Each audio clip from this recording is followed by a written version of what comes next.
Il y a 2400 ans, un homme marchait pieds nus dans les rues d'Athènes. Il ne possédait rien, et pourtant, il a changé la façon dont l'humanité pense. Cet homme, c'était Socrate. Il ne donnait pas de réponse. Il posait des questions, et ces questions faisaient vaciller leur certitude. Parce qu'un homme qui te force à penser est plus dangereux qu'un homme qui te dit quoi croire. Ces paroles dérangeaient.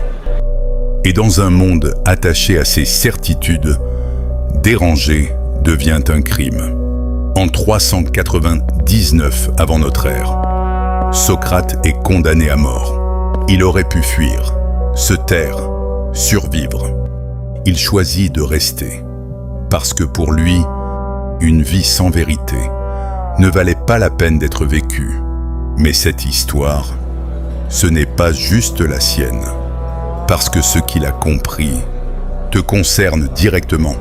Parce qu'au fond, la vraie question, ce n'est pas qui était Socrate, c'est est-ce que toi, tu es prêt à voir?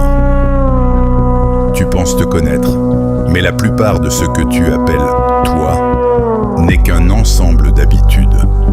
Si tu ne te connais pas, tu passes ta vie à vivre celle des autres.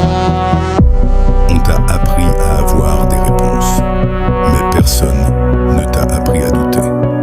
Ce n'est pas l'ignorance qui te limite, c'est la certitude. Les réponses te rassurent, mais les questions te transforment. Ce n'est pas l'ignorance qui te limite, c'est la certitude.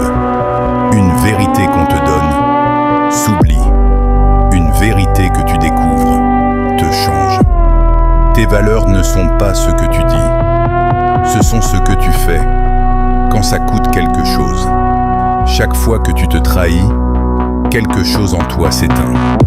Socrate n'a rien laissé derrière lui, sauf une manière de penser.